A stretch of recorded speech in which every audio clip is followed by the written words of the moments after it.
德國以前你可以訂定㗎，跟住喺韓國邊機場，唔係香港啊，係韓國機場入咗閘喎，入咗閘入邊係好多。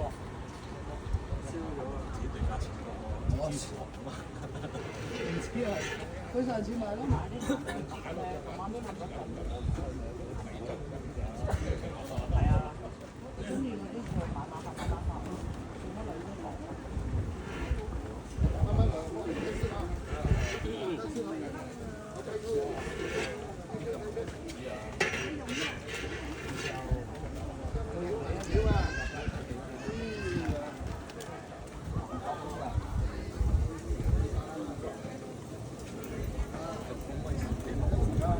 上次你老婆都話佢想佢翻嚟啦，兩個差唔多價錢。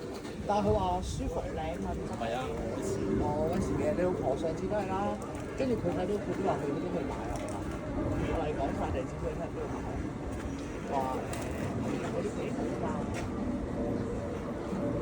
其他佢。